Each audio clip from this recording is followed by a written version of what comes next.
आदित्य हृदय स्तोत्रम, यह पाठ ज़रूर करना चाहिए।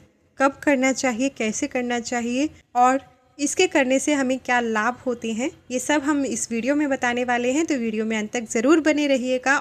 सबसे पहले बात करते हैं कि क्यों करना चाहिए यह पाठ। अगर पिता का स्वास्थ्य ठीक नहीं रहता है तो ये पाठ ज़रूर करना चाहिए।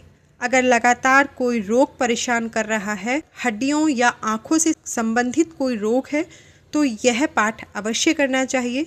किसी भी बड़े कार्य में सफलता चाहिए तो ये पाठ अवश्य करना चाहिए। इस पाठ के लाभ क्या हैं वो भी आपको बता देते हैं। सूर्य के समान तेज प्राप्त होता है। अब आप कहेंगे कि सूर्य की तरह चमकने लगेंगे, तो वो बात नहीं है, तेज प्राप्त होता है। प्रतियोगिता, मुकदमों आदि में विजय प्राप्त करने के लिए इसका पाठ बहुत लाभदायक होता है। सूर्य ग्रह से संबंधित अगर कुछ रुकावटें या समस्याएं हैं तो उसके निवारण के लिए भी यह पाठ बहुत लाभदायक होता है। आदित्य हृदय स्तोत्रम श्री वाल्मीकि रामायण के युद्ध कांड का 105वां सर्ग है। भगवान श्री राम को युद्ध में विजय प्राप्ति के लिए अगस्त्य ऋषि द्वारा इसका वर्णन किया गया था।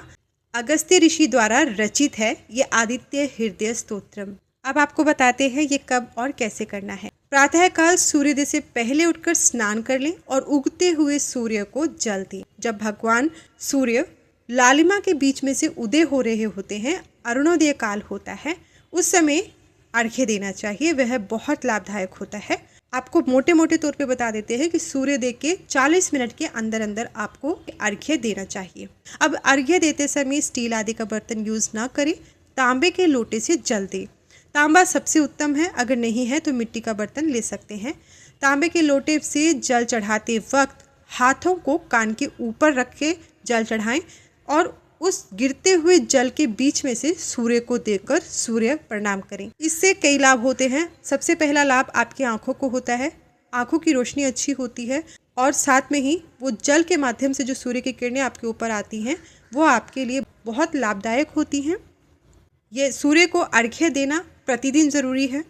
हम आपको सूर्य अर्घ्य के बारे में इसलिए बता रहे हैं क्योंकि ये आपको पहले बताएं, फिर ही आपको बताएंगे कि आदित्य हृदय स्तोत्रम भी कब पाठ करना है। इसी से संबंधित है। पहले अर्घ्य देना है, फिर पाठ करना है।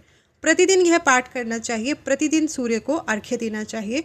अगर आप प्रतिदिन नहीं कर सकते हैं किसी भी कारण से, तो रविवार के दिन तो ज़रूर करें। करना क्या है, जैसे कि पहले बताया कि सूर्योदय से पहले उठकर स्नान आदि कर लें। उसके बाद जब सूर्य उदय होता है उसके 40 मिनट के अंदर अंदर सूर्यदेव को अर्घ्य दें और उसके साथ ही वहाँ पर अगर आप आसन लगाकर नीचे बैठ सकते हैं तो आसन लगाकर बैठ जाइए। अगर नहीं लगाकर बैठ सकते हैं तो खड़े रहकर ही आदित्य हृदय स्तोत्रम का पाठ करें। समय है तो सूर्यदेव का ध्यान भी लगाएं। सूर्यदेव को जब आप जल चढ़ा रहे हैं तो आप उस समय पर गायत्री मंत्र का उच्चारण कर सकते हैं। आप उस समय पर सूर्य मंत्र का उच्चारण कर सकते हैं और फिर खड़े होकर आदित्य हृदय स्तोत्रम का पाठ ज़रूर करें। यह लाभदायक होता है। उम्मीद करती हूँ कि आपके प्रश्नों के उत्तर आपको मिल गए होंगे। धन्यवाद।